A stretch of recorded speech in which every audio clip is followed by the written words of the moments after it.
Hi, Dawn. Hi. Great to meet you. It's great to meet you. So tell me about Gideon and his or her army. It's our army. It's now an army. So Gideon's army refers to the Supreme Court decision in America guaranteeing the right to a lawyer, which is 50 years old, actually this month on March 18th. So most people are familiar with the phrase, you have the right to an attorney. That is only in the last 50 years of American jurisprudence. Thanks to Gideon. Thanks to Gideon. Gideon was a drifter who was arrested for stealing a small amount of money from a pool hall, and he was made to represent himself, and he was convicted and sent to prison. And he wrote a letter to the Supreme Court, handwritten letter, and he said that was unfair. If you're going to put me in prison, I should get a lawyer. And the Supreme Court took his case, and they agreed. And since then, everyone in America is guaranteed a lawyer. But what has happened since then is we have a system of public defenders who are not necessarily well funded. So the movie is about whether the promise of the Gideon decision has been fulfilled. How did you come up with the topic? Are you a lawyer? I am a lawyer. Oh, okay. Yes, but I was not a public defender. I was not a do-gooder. I was a regular corporate lawyer. But I've always been creative and in the arts. I'm a photographer, and I've always been interested in storytelling. So I was working for ABC News, and then I worked for A&E Television, and I really wanted to do my own project. And I met this wonderful man, Jonathan Rapping, and he trains young lawyers. So my movie is about 3 brand new lawyers. They've never practiced, they don't know anything, and they are given big cases, like, here, go represent this person, go figure it out. And he trains them to actually know what they're doing. So I met him, and I met these lawyers, and I was really struck by what they were doing. Wow, fascinating. So I can't imagine the logistics and the legalities of getting into a legal system and to as if dissect it and see how the legal system works and then to represent it. Right. So you have to be a lawyer to do that. See, I couldn't have done that. I don't know if you have to be a lawyer, but I think it definitely helped. It definitely helped. But what I really tried to do was follow my own curiosity about what they do, and I really thought, who would take a job representing somebody who's accused of a crime? Why would you do that? And these young people, what they really educated me is, first of all, it's our Constitution. Right. Everyone should be, if you're going to be arrested, you should be, you have the right to a fair trial. But also, so many people are improperly arrested, and they really see themselves as civil rights lawyers, and they're very passionate. So I was really struck by seeing, we talk about young people and how they don't have so much passion. They all were so passionate about helping other people.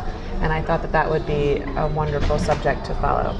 It's interesting because majority of people loosely put, when you hear the term civil rights, you think that it's necessarily racial, which it's not. It's not, right. Civil right means your rights, as a citizen. Human, as a citizen. Right. Exactly. And one of the most fundamental rights you have is not to be hauled into prison. So what is more important than your liberty? Right. So. How long did it take for you to film the whole So project? I met these young lawyers, and I live in New Jersey, and they live in Alabama, Mississippi, and Georgia, and I followed them for 3.5 years. So I would fly down there at their houses with their clients, go to court, just follow them around for years. So it took a long time. Quite a dedication. When you see what they're doing, you get kind of taken with it too. And I really wanted to give a full representation of their experience. Is this the U.S. premiere? No. It premiered at Sundance Film Festival. Excellent. We won the editing prize, which was very exciting. Fantastic. For documentary. Right. And Miami is our second film festival stop. I'm really happy to be here. In Miami, there is a crisis in public defenders. Public defenders here will represent 500 felony cases at a time. And how is that possible? It's not possible. Yeah, it's not possible. Yeah. So America has, we were talking about Iran very briefly, but America has probably 2.5 times the prison population of Iran, and our prison population is extreme, and more people are being funneled into it. 80% of those people that come into the criminal justice system, haven't had defense. 80% are represented by public defenders. So if we don't support them, what does that mean for our system of justice? Fascinating. And where is it going from here? Do you have a... From here, we'll be at Hot Docs in Canada.